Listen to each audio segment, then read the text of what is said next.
রং বেরং কথা গল্পের আসরে আজকের গল্প কথা সাহিত্যিক শরৎচন্দ্র চট্টোপাধ্যায়ের লেখা কাশীনাথ। রাত্রি 4টার সময় স্নানান্তে পূজা আহ্নিক সমাপ্ত করিয়া টিকিটি বেশ উঁচু করিয়া বাঁধিয়া কাশীনাথ যখন ধনঞ্জয় ভট্টাচার্যের টোলঘরের বারান্দায় বসিয়া দর্শনের সূত্র ভাষ্য গুনগুন করিয়া স্বরে কণ্ঠস্থ করিত, তখন তাহার বাহ্য জগতের কথা আর মনে থাকিত না। প্রশস্ত ললাট দীর্ঘাকৃতি কাশীনাথ বন্দ্যোপাধ্যায় দর্শনশাস্ত্র গহনে প্রবেশ করিয়া আপনাকে দিশেহারা করিয়া ফেলিত। তাহাকে তদবস্থ দেখিয়া কত লোক কত কথা বলিত। কেহ কহিত সে তাহার পিতার ন্যায় পণ্ডিত হইবে, কেহ বলিত পিতার ন্যায় পড়িয়া পড়িয়া হয়তোবা পাগল হইয়া যাইবে। যাহারা তাহার বাতুল হইবার আশঙ্কা করিতেন, তাহাদের মধ্যে কাশীনাথের মাতুল একজন। তিনি মধ্যে মধ্যে বলিতেন, বাপু তুমি গরিবের ছেলে, তোমার অত পড়িয়া কী হইবে? যাহা শিখিয়াছ তাহাতেই কোনোরূপে এক মুষ্টি আতপতণ্ডুল, একখানা গামছা ও 2টা তৈজসপত্রের স্বচ্ছন্দে জোগাড় হইবে। অত পড়িয়া কি শেষে স্বর্গীয় বন্দ্যোপাধ্যায় মহাশয়ের মতো ঘরের কোণে চুপ করিয়া বসিয়া মাথা নাড়িতে থাকিবে? এখন যাহা আশা আছে তখন তাহাও থাকিবে না। এই সকল কথা কাশীনাথের এক কর্ণ দিয়া প্রবেশ করিত, অন্য কর্ণ দিয়া বাহির হইয়া যাইত। বাতুল হইয়া যাইবার আশঙ্কায় মাতুল তিরস্কার করিতেন। সংসারের কাজকর্ম কিছুই দেখে না বলিয়া মাতুলানি তাড়না করিতেন। ব্যাকরণ সাহিত্যে ব্যুৎপন্ন হইয়াছে দেখিয়া বয়োজ্যেষ্ঠ মাতুলপুত্রেরা ঠাট্টা বিদ্রূপ করিত। কিন্তু কাশীনাথ হয় এ সকল অকাতরে সহ্য করিত, নয় এ সকল কথার গুরুত্ব অনুভব করিতে পারিত না। যাহা হোক, ফল একই দাঁড়াইছিল। সে নিত্য যাহা করিত নিত্য তাহাই করিত। সন্ধ্যার সময় কখনো মাঠে মাঠে আপনার মনে ঘুরিয়া বেড়াইত, কখনো নদী তীরের একটা পুরাতন অশ্বত্থ বৃক্ষের শিকড়ের উপর বসিয়া অস্তগামী সূর্যের রক্তিম আভা কেমন করিয়া একটির পর একটি করিয়া আকাশের গায়ে মিলাইয়া যায় দেখিতে থাকিত। কখনো গ্রামের জমিদার বাটি শিব মন্দিরে শিবের আরতি অর্থ নিমিলিত নেত্রে অনুভব করিতে থাকিত। কখনো বা এই সকল কিছুই করিত না, শুধু মাতুলের চণ্ডীমণ্ডপের অন্ধকার নিভৃত কোণে কম্বলের আসন পাতিয়া চুপ করিয়া বসিয়া থাকিত, যেন জগতে তাহার কর্ম নাই, উদ্দেশ্য নাই, কামনা নাই। 12 বর্ষ বয়ক্রমকালে তাহার পিতৃবিয়োগ হইয়াছিল, এখন 18 বর্ষ বয়ক্রম হইয়াছে। এই 6 বৎসর কাল মাতুল ভবনে এইরূপে কাটিয়া যাইতেছে।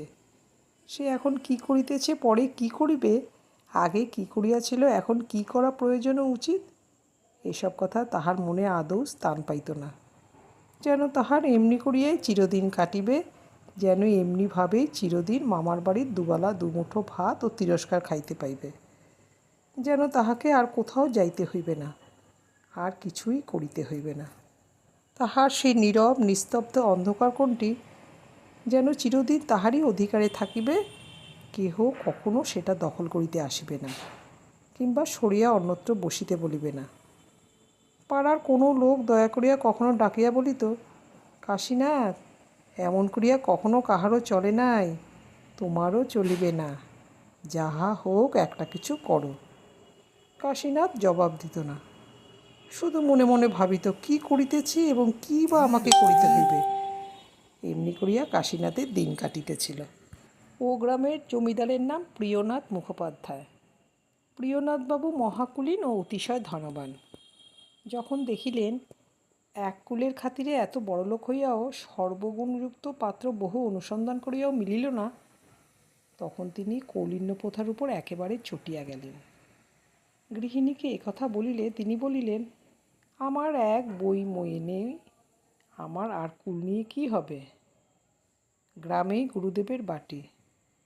তাহার মত জিজ্ঞাসা করায় তিনি বলিলেন, হরি হরি, এও কি কখনো সম্ভব?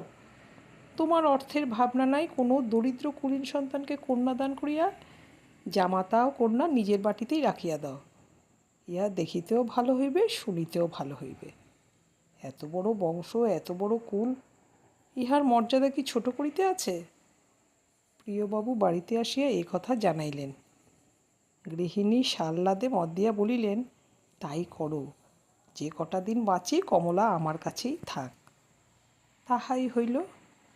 দরিদ্র দেখিয়া বিবাহ দিয়া নিজের কাছেই রাখিবেন বলিয়া প্রিয়বাবু এক দিবস মধুসূদন মুখুজ্জ মহাশয়ের বাটিতে আসিয়া উপস্থিত হইলেন। মধুসূদন শর্মা তখন যজমান বাটিতে নিত্য পূজা করিতে যাইতেছিলেন। সহসা এত বড় সম্ভ্রান্ত ব্যক্তির আগমনে অত্যন্ত সংকুচিত হইয়া পড়িলেন। কোথায় বসিতে দিবেন তাহা খুঁজিয়া পাইলেন না। প্রিয়বাবু বুঝিলেন মধুসূদন কিঞ্চিৎ বিব্রত হইয়া পড়িয়াছেন। হাসিয়া বলিলেন, মহাশয়ের নিকট কিছু প্রয়োজন আছে, চলুন ভিতরে গিয়ে বসি। আগে হ্যাঁ চলুন, কিন্তু তা কিছুই নয়, চলুন বসে সকল কথা বলছি। তখন দুইজন চণ্ডীমণ্ডপে আসিয়া বসিলেন। প্রিয়বাবু বলিলেন, আপনার ভাগ্নেয়টি কোথায়? আর কোথায়, ভট্টাচার্যমশাই টোলে পড়ছে। একবার ডেকে পাঠান। পাঠাচ্ছি। কোনো প্রয়োজন আছে কি? বিশেষ প্রয়োজন আছে। মধুসূদন ভট্টাচার্য কিছুতেই বুঝে উঠিতে পারিলেন না সে অকর্মণ্য ছোড়াটার সহিত এত বড় সম্ভ্রান্ত লোকের কী প্রয়োজন থাকিতে পারে। বরং একটু ভীত হইয়া কহিলেন, কিছু করেছি কি? কি করবে তবে? প্রিয়বাবু হাসিয়া বলিলেন, তাকে নিজের জামাতা করব মনে করেছি, এবং সেই সূত্রে আপনি আমার বৈবাহিক বলিয়া প্রিয়বাবু জোরে হাসিয়া ফেলিলেন। যে কথা মনে হওয়ায় তাহার হাসি পাইয়াছিল, মধুসূদন তাহা জানিতে পারিলে বোধহয় আর কথাই কহিতেন না। ভট্টাচার্য মহাশয় বিস্ফোরিত নয়নে কিছুক্ষণ তাহার মুখপানে চাহিয়া থাকিয়া বলিলেন, কাকে? কাশীনাথকে? হাঁ। কেন? অত বড় কুলীন সন্তান আমি আর সন্ধান করে পেলাম না। আপনার এ বিবাহে অমত আছে কি? অমত? এ তো পরম সৌভাগ্যের কথা। কিন্তু সে যে পাগল। পাগল? কই, এ কথা তো কখনো শুনি নাই। তার পিতা পাগল ছিল। কাশীনাথের পিতাকে প্রিয়বাবু বিলক্ষণ চিনিতেন, এবং ইহাও জানিতেন তাহাকে অনেকেই পাগল বলিত। প্রিয়বাবু ক্ষণকাল চিন্তা করিয়া বলিলেন, ছেলেটির নাম কি? কাশীনাথ বন্দ্যোপাধ্যায়। তাকে ডেকে পাঠান, আমি একবার দেখব। মধুসূদন ভট্টাচার্য তাহাকে ডাকাইতে পাঠাইলেন। যে ডাকিতে গেল সে তাহারই কনিষ্ঠ পুত্র। সে গিয়া ডাকিল, কাশীদাদা, কাশীদাদা। উত্তর দিল না। আবার ডাকিল, কাশীদাদা। এবার কাশীনাথ মুখ তুলিয়া চাহিয়া বলিল, কি? তোমাকে বাবা ডাকছেন। কেন? তা জানি নে। ও গায়ের জমিদারবাবু এসেছেন, তিনিই তোমাকে ডেকে পাঠিয়েছেন। কাশীনাথ ধীরে ধীরে পুঁথি বন্ধ করিয়া বাটি আসিয়া যেখানে প্রিয়বাবু ও তাহার মাতুল মহাশয় বসিয়াছিলেন সেইখানে আসিয়া উপবেশন করিল। প্রিয়বাবু তাহার অঙ্গ প্রত্যঙ্গ বেশ করিয়া নিরীক্ষণ করিয়া কহিলেন, কাশীনাথ, কোথায় ছিলে? ভট্টাচার্য মহাশয়ের টোলে পড়ছিলাম। ব্যাকরণ পড়েছ? কাশীনাথ ঘাড় নাড়াইয়া জানাইল, সে পড়িয়াছে। সাহিত্য পড়েছ? সামান্যই পড়েছি। এখন কি পড়ছ? সাংখ্য দর্শন। প্রিয়বাবু বলিলেন, আচ্ছা যাও, পড়োগে। কাশীনাথ চলিয়া গেল। তাহাকে কেন ডাকায় আনা হইল, কেন যাইতে বলা হইল, তাহা সে কিছুই বুঝিল না। টোলে আসিয়া পুনরায় পুঁথি খুলিয়া বসিল। সে চলিয়া গেলে প্রিয়বাবু বলিলেন, কি পাগলের না কিসের কথা বলছিলেন? মধুসূদন কহিলেন, না, পাগল ঠিক নয়, কিন্তু একরকম, তাই কেউ কেউ ওকে পাগল বলে। কীরকম? সর্বদা পুঁথি নিয়ে বসে থাকে, না হয় আপন মনে ঘুরে বেড়ায়, কোনো কথায় বা কোনো কাজে থাকে না, এই রকম। আর কিছু করে? হয়তো কখনো বা একটা অন্ধকার ঘরে কোণে একা চুপ করে বসে থাকে। প্রিয়বাবু হাসিয়া বলিলেন, আর কিছু? এ হাসির অর্থ মধুসূদন ভট্টাচার্য যেন কত বুঝিতে পারিলেন। অল্প অপ্রতিহতভাবে বলিলেন, না, আর কিছু নয়। তবে বাটির ভেতর একবার জিজ্ঞাসা করে আসুন। তাদের যদি মত হয় তো এই মাসের মধ্যেই বিবাহ দিয়ে ফেলি। ভিতরে আসিয়া মধুসূদন গৃহিণীকে একথা জানাইলে তিনি যেন আকাশ হইতে পড়িলেন। বিস্ময়ের মাত্রা কিঞ্চিৎ শমিত হইলে বলিলেন, কাশীর সঙ্গে প্রিয়বাবুর মেয়ের বিয়ে? তুমি কি পাগল হলে নাকি? এতে পাগলের কথা আর কি আছে? নাই কি? কাশীনাথ কত বড় কুলীনের ছেলে মনে আছে কি? গৃহিণী দীর্ঘশ্বাস ফেলিয়া বলিলেন, আমার হরির সঙ্গে হয় না? দুজনেই জানিতেন তাহা হয় না। কর্তাও দীর্ঘ নিঃশ্বাস ফেলিয়া বলিলেন, মত কি? গৃহিণী বিষণ্ণভাবে বলিলেন, মত আর কি, হয় হোক। কর্তা বাহিরে আসিয়া কাষ্ঠ হাসিয়া হাসিয়া বলিলেন, ব্রাহ্মণীর এতে আনন্দের সীমা নাই। উনি কাশীর জননী স্থানীয়। যখন কাশীনাথ 2 বছরের, তখন আমার ভগিনীর মৃত্যু হয়। সেই অবধি একরকম উনিই মানুষ করেছেন। তারপর যখন স্বর্গীয় বাড়ুজ্যমশায়ের পরলোক হয়, তদবধি এখানেই আছে। প্রিয়বাবু কহিলেন, সমস্তই আমি জানি, তবে আজই সমস্ত স্থির করে ফেলুন। কি স্থির করতে হবে? আপনার যেদিন সুবিধা হবে সেদিনই আমি আশীর্বাদ করে আসব। সে কথা নয়, কৌলিন্যের মর্যাদাটা? সে বিষয়ে আমি আর কি স্থির করব? মশাই যা অনুমতি করবেন তাই হবে। তবে আপনার ভাবি জামাতার মাতুলানি, তিনিই মাতৃস্থানীয়, তার মত একবার শোনা আবশ্যক। অবশ্য অবশ্য, তাই তো বলছিলাম। পরে মাতুলানির মত লইয়া প্রিয়বাবুর স্বইচ্ছায় স্থির হইয়া গেল যে জননীস্থানীয়া ভট্টাচার্য গৃহিণী 1 সহস্র নগদ না লইয়া কাশীনাথের কিছুতেই বিবাহ দিবেন না। তাহাই হইল। প্রিয়নাথবাবু ইহাতে আপত্তি করিলেন না।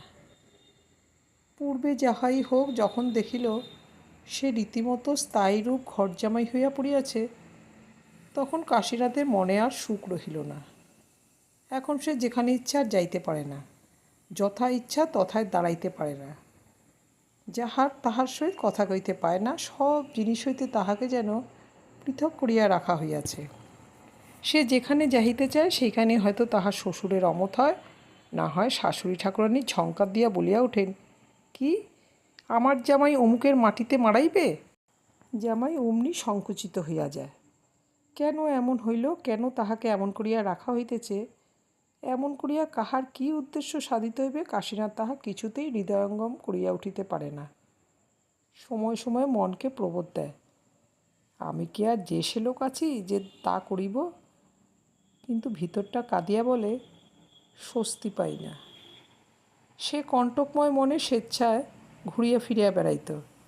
এখন স্বর্ণপিঞ্জরে আবদ্ধ হইয়াছে তাহা বুঝিতে পারে। অসীম উদ্দাম সাগরে ভাসিয়া যাইতেছিল, এখন তাহাকে একটা চতুর্দিকে বাধা পুষ্করিতে ছাড়িয়া দেওয়া হইয়াছে।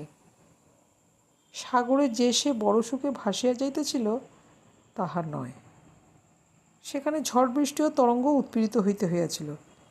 কিন্তু এই নির্মল সরোবর তাহার আরও কষ্টকর বোধ হইতে লাগিল। সকলে মিলিয়া মিশিয়া পরামর্শ করিয়া তাহার দেহটাকে কিনিয়া লইয়াছে। সেটা যেন আর তাহার নিজের নাই।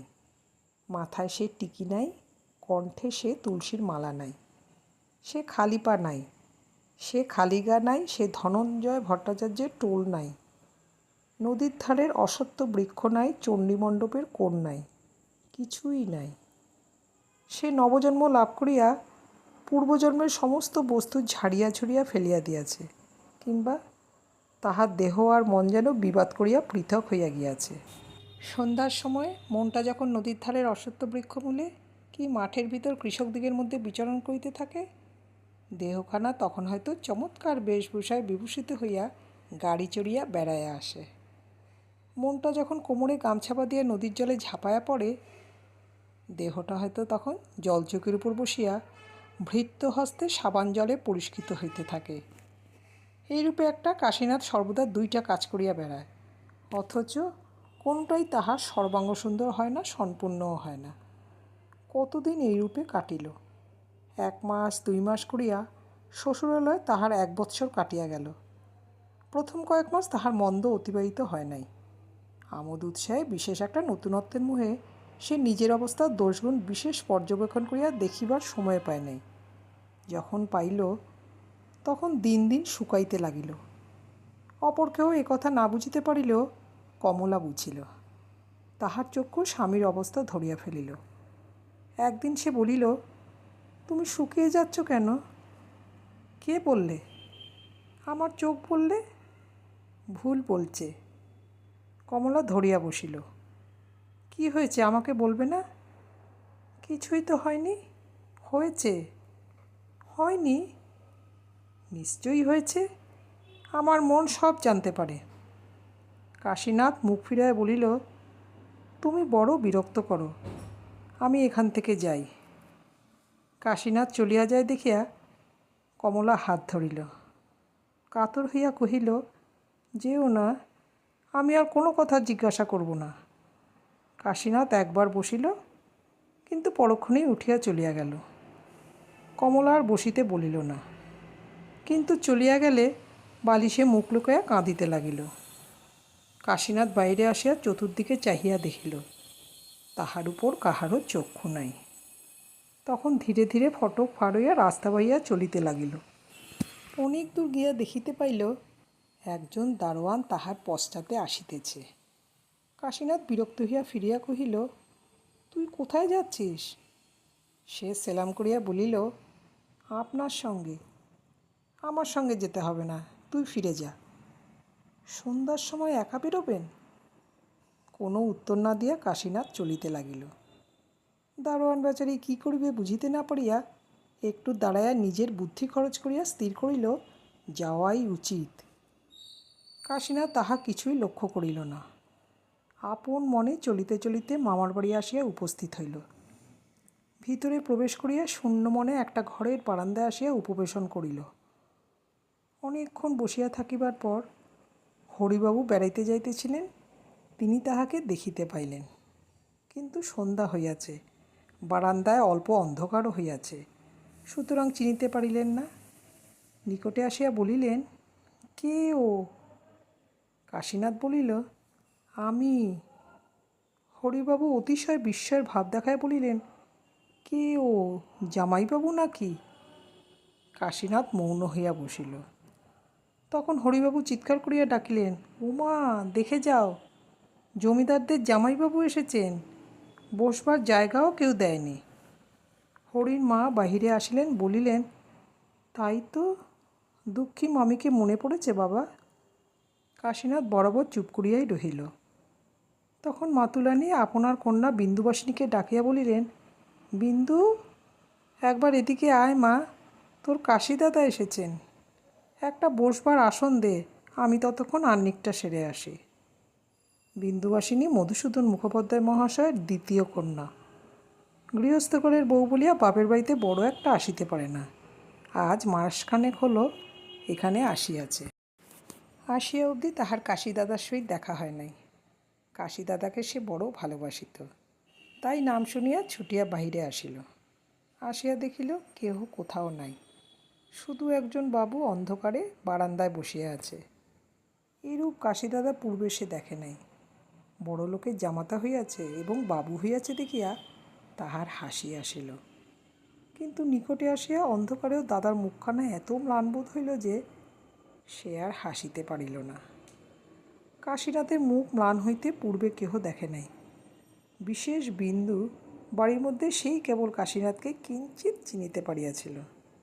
সে নিকটে আসিয়া সস্নেহে হাত ধরিয়া বলিল, কাশীদাদা, এখানে একলা কেন? চলো, আমার ঘরে গিয়ে বসবে চলো। কাশীনাথ বিন্দুর ঘরে আসিয়া শয্যার উপর উপবেশন করিল। বিন্দু কহিল, কাশীদাদা, আমি কতদিন এসেছি, তুমি একদিনও দেখতে আসনি কেন? আসতে পারিনি বোন। কেন আসতে পারোনি? কাশীনাথ একটু ইতস্তত করিয়া কহিল, আসতে দেয় না। আসতে দেয় না? সে কি? কাশীনাথ অন্যমনস্কভাবে কহিল, ওই রকম। বিন্দু দুঃখিত হইয়া জিজ্ঞাসা করিল, তোমাকে যেখানে ইচ্ছা সেখানে যেতে দেয় না? না, দেয় না। আমি কোথাও গেলে শ্বশুরমশাইয়ের অপমান বোধ হয়। বিন্দু বুঝিল এ সকল কথা বলিতে কাশীনাথের ক্লেশ বোধ হইতেছে, তাই অন্য কথা পাড়িয়া বলিল, দাদা, তোমার বউ দেখালে না? কাশীনাথ মৌন হইয়া রহিল। বিন্দু আবার বলিল, কেমন বউ হয়েছে? ভালো, তবে আমি একদিন গিয়ে দেখে আসব। কাশীনাথ মুখ তুলিয়া বিন্দুর মুখের পানে চাহিল। ঈষৎ হাসিয়া বলিল, যেও। এমন সময় গুমগুম শব্দে একখানি গাড়ি আসিয়া সদরে থামিল। বিন্দু বলিল, ওই বুঝি তোমার গাড়ি এলো। বোধ হয়। যাবার সময় জিজ্ঞাসা করিল, কবে যাবে? কোথায়? বউ দেখতে। বিন্দু মুখ টিপিয়া হাসিয়া বলিল, তোমার যবে সুবিধা হবে সেই দিন এসে নিয়ে যেও। কাল আসবো? এসো। পরদিন কাশীনাথ গাড়ি লইয়া নিজে আসিল। বিন্দুর যাইবার সময় কোথা হইতে হরিবাবু আসিয়া পড়িলেন। তিনি আসিবার সময় গাড়ি দেখিয়া কাশীনাথের আগমন কতকটা অনুমান করিয়াছিলেন। ভিতরে আসিয়া বিন্দু কোথায় যাইতেছে জিজ্ঞাসা করায় মা বলিলেন, বৌমাকে একবার দেখতে যাচ্ছে। কোন বৌমাকে? জমিদারের মেয়েকে? গৃহিণী কথা কহিলেন না। তখন হরিবাবু মহা গম্ভীরভাবে কহিলেন, বিন্দু যদি ওখানে যায় তাহলে এই জন্মে আমি আর ওর মুখ দেখব না। মা বিস্মিত হইয়া কহিলেন, সে কি রে? ভাইয়ের বউকে দেখতে যাবে, তাতে দোষ কী? দোষের কথা তোমাকে বুঝিয়ে দেবার সময় নাই। বিন্দু যদি আমার কথা না শোনে তাহলে এ বাড়িতে সে যেন আর না আসে। হরিদাদা কী প্রকৃতির মানুষ বিন্দুর তাহা অবিদিত ছিল না। সে নিঃশব্দে ঘরে গিয়া কাপড় চোপড় খুলিয়া রাখিল। কাশীনাথ দাঁড়ায়া সব দেখিল। তাহার পর ম্লান মুখে গাড়িতে আসিয়া বসিল। সন্ধ্যার সময় কমলা জিজ্ঞাসা করিল, কই, ঠাকুরজি এলেন না? কাশীনাথ কাতরভাবে বলিল, তারা পাঠালেন না। কেন? তা জানি না। বোধ হয় এখানে পাঠাতে তাদের লজ্জা বোধ হয়। কথাগুলি কমলার বুকের ভিতর গিয়া বিঁধিয়া রহিল। জমিদার প্রিয়বাবুর একটিমাত্র সন্তান কমলা। প্রিয়বাবু আরও 2টি সংসার করিয়াছিলেন, কিন্তু তাহাতে সন্তানাদি হয় নাই। সে সমস্ত গত হইলে মনের দুঃখে বৃদ্ধাবস্থায় আরেকটি সংসার পাতাইলেন। তাহার ফল একটিমাত্র কন্যারত্ন। নিঃসন্তানের সন্তান হইলে পুত্রকন্যার ভেদ রাখে না। তাই কমলা কর্তার উপর কর্তা, গৃহিণীর উপরও গৃহিণী। তাহার কথা কাটে কিংবা অমান্য করে বাড়ির মধ্যে এ ক্ষমতা কাহারও ছিল না। কমলা ধনবতী, বিদ্যাবতী, রূপবতী, গুণবতী, সর্ববিষয়ে সর্বময়ী কর্ত্রী। তথাপি একজনকে কিছুতেই সে আর আয়ত্ত করিতে পারিল না। যাহাকে পারিল না সে তাহার স্বামী। কমলা অনেক করিয়া দেখিয়াছে, রাগ করিয়া দুঃখ করিয়া দেখিয়াছে, মান করিয়া অভিমান করিয়া দেখিয়াছে, আদর যত্ন করিয়া দেখিয়াছে, কিন্তু কিছুতেই স্বামীর মন দখল করিতে পারে নাই। দখল করা দূরে থাকুক, তাহার বোধহয় কাছে যাইতেও পারে নাই। একটা দরিদ্র লোক যে কত বড় মন লইয়া তাহার স্বামী হইয়া আসিয়াছে তাহা সে কিছুতেই নির্ণয় করিয়া উঠিতে পারে না। নিত্য 2 বেলা কমলা প্রার্থনা করিত, ঠাকুর, ওর মনটি আমাকে ধরিয়া দাও। সময় সময় মনে করিত, বোধ হয় মননই নাই, তাই ধরিতে পারি না। কমলার নিকট তাহার স্বামী একটি জটিল রহস্য বলিয়া মনে হইত। যত দিন যাইতে লাগিল তত অধিক জটিল বলিয়া মনে হইত। কখনো সে ভাবিত, স্বামীর এত অধিক ভালোবাসা বোধ হয় কোনো স্ত্রী কখনো লাভ করে নাই। কখনো মনে হইত, এত দারুণ উপেক্ষাও বোধ হয় কখনো কাহাকে ভোগ করিতে হয় নাই। তথাপি কমলার দিন কাটিতে লাগিল। শুধু কাটে না কাশীনাথের, পুঁথিতেও আর মন বসে না। চুপ করিয়া বসিয়া থাকিতেও বিরক্তি বোধ হয়। কথাবার্তা আমোদ আহ্লাদেও প্রবৃত্তি হয় না। অমন হৃষ্টপুষ্ট শরীর কৃশ হইতে লাগিল। অমন গৌরবর্ণ কালো হইতে লাগিল। ক্রমশ ক্ষয় হয়ে আসিতেছে দেখিয়া কমলা কপালে করাঘাত করিল। পূর্বে সে প্রতিজ্ঞা করিয়াছিল এ কথা আর জিজ্ঞাসা করিবে না, কিন্তু সে প্রতিজ্ঞা রক্ষা করা চলিল না। স্বামী আসিলে তাহার পায়ে লুটাইয়া পড়িয়া কাঁদিতে লাগিল। কাশীনাথ বিব্রত হইয়া কমলার হাত ধরিয়া তাহাকে তুলিবার চেষ্টা করিল, কিন্তু কিছুতেই তুলিতে পারিল না। কি হয়েছে? কাঁদছ কেন? কমলা কথা কহিল না। বহুক্ষণ কাঁদিয়া কাটিয়া পায়ের উপর মুখ রাখিয়া কহিল, তুমি আমাকে একেবারে মেরে ফেলো, এমন একটু একটু করে পুড়িও না। কাশীনাথ অত্যন্ত বিস্মিত হইল। কেন? করেছি কি? তা কি তুমি জানো না? কই, কিছুই না। আর যা ইচ্ছে করো, কিন্তু আমার দাঁড়াবার একটু স্থান রেখো। এবার কাশীনাথ কমলাকে তুলিতে পারিল। কাছে বসায়া আদর করিয়া জিজ্ঞাসা করিল, কি হয়েছে? বেশ করে বুঝিয়ে বলো দেখি। তুমি রোজ রোজ এমন হয়ে যাচ্ছ কেন? আমার শরীর কি খুব মন্দ হয়েছে? কমলা চোখে আঁচল দিয়া কাঁদিতেছিল। সেইভাবেই ঘাড় নাড়িয়া জানাইল, হয়েছে। আমিও বুঝতে পারি হয়েছে, কিন্তু কি করব বলো? কমলা মুখ তুলিয়া বলিল, ওষুধ খাও। কাশীনাথের হাসি আসিল। কহিল, ওষুধে সারবে না, তবে কিসে সারবে? তা জানি নে। ওষুধে সারবে না, কিসে সারবে তাও জানো না, তবে কি আমার কপালটা একেবারে পুড়িয়ে দেবে?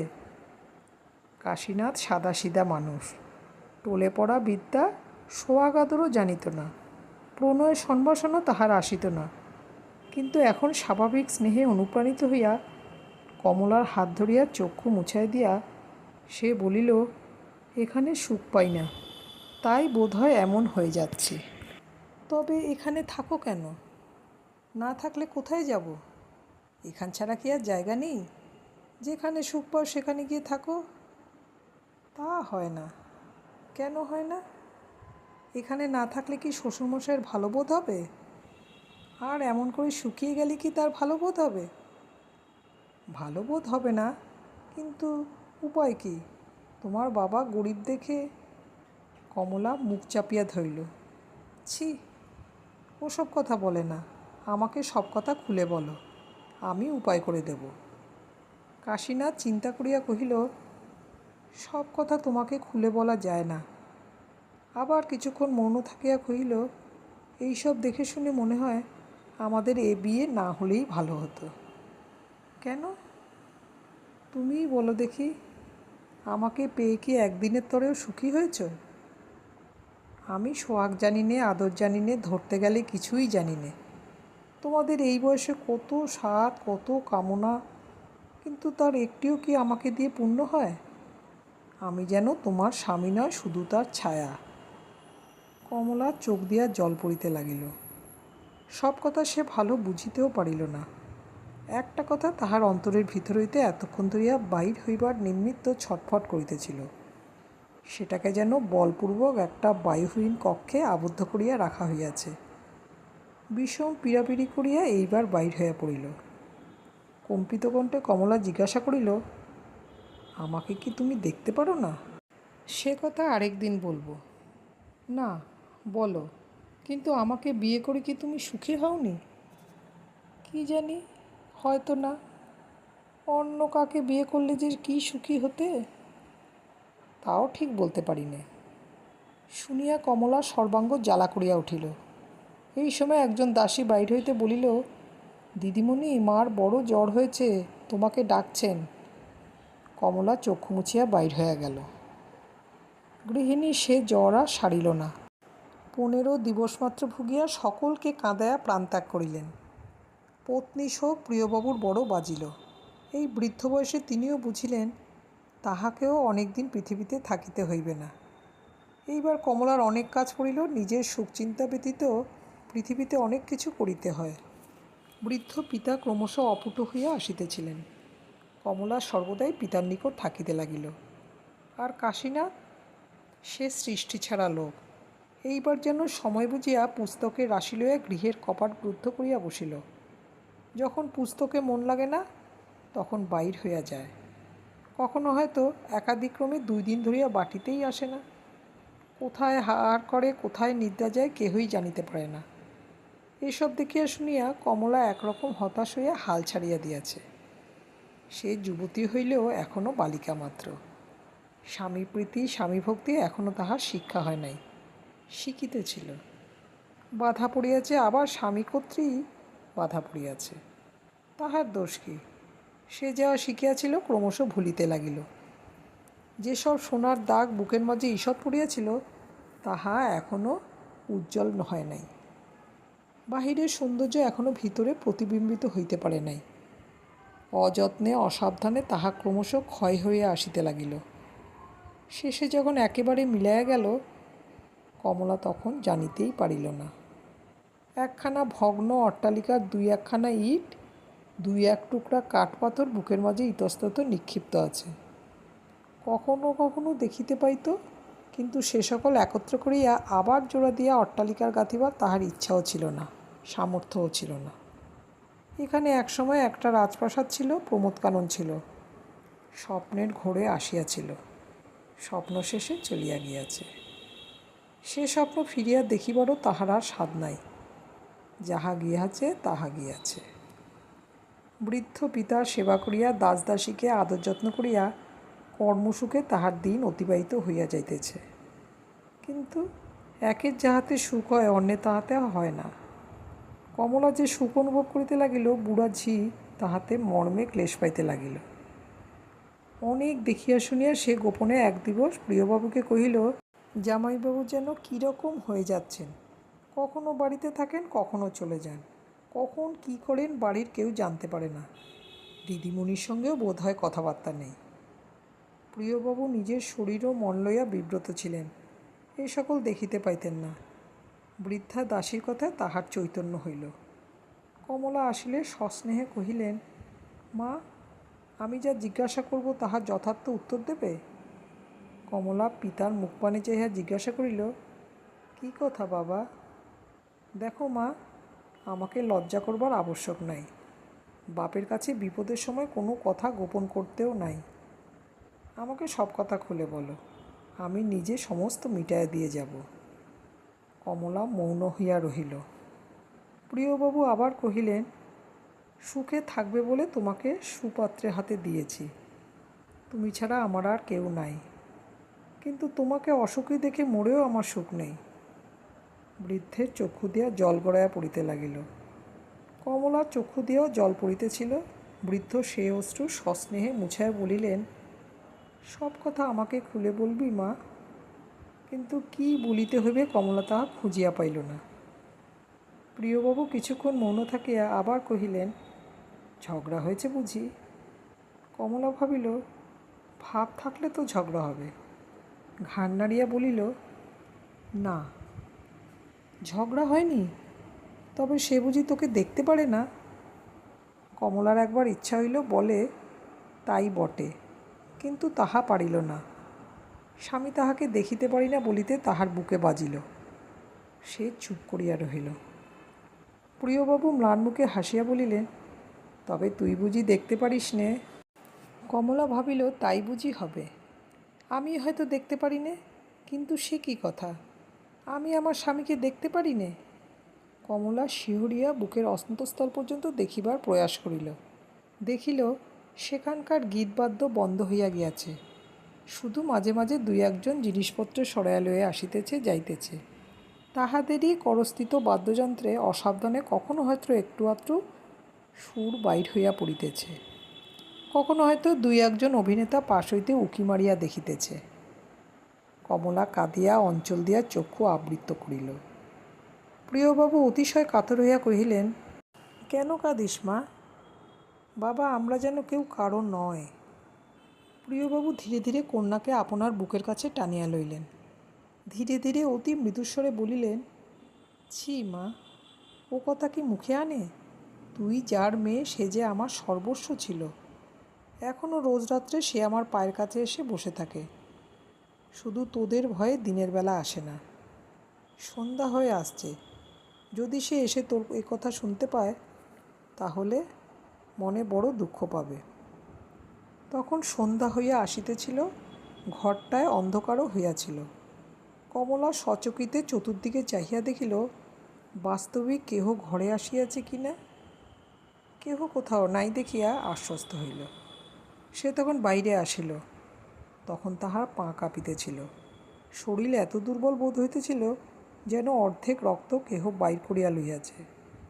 তাহার কাজকর্ম সমাপ্ত করিয়া যে ঘরে কাশীনাথ মাটির উপর আসন পাতিয়া প্রদীপ জ্বালিয়া পুঁথি খুলিয়া বসিয়াছিল, সেইখানে গিয়া উপবেশন করিল। কাশীনাথ মুখ তুলিয়া দেখিল কমলা। বিস্ময়ে বলিল, তুমি যে? আমি এসেছি, বসো বলিয়া কাশীনাথ আবার পুঁথিতে মনোসংযোগ করিল। কমলা বহুক্ষণ ধরিয়া তাহার পুঁথিপাঠ দেখিল, তাহার পর হাত দিয়া পুঁথি বন্ধ করিয়া দিল। কাশীনাথ আশ্চর্য হইয়া মুখ তুলিয়া বলিল, বন্ধ করলে যে? দুটো কথা কও, রোজ পড়ো, একটু না পড়লে ক্ষতি হবে না, এই জন্য বন্ধ করে দিলে? শুধু তাই নয়, বিরক্ত হবে, বকবে, এই জন্যও বটে। কাশীনাথ অল্প হাসিয়া বলিল, কেন বিরক্ত হব কমলা? তোমাকে কখনো কি আমি বকেছি? কথা কও না, কাছে এসো না, বই না পড়লে কেমন করে দিন কাটবে বলো দেখি।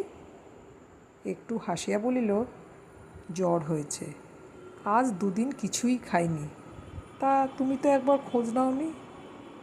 কমলা মুখ তুলিয়া দেখিল স্বামীর মুখ বড় শুষ্ক, কপালে হাত দিয়া দেখিল গা গরম।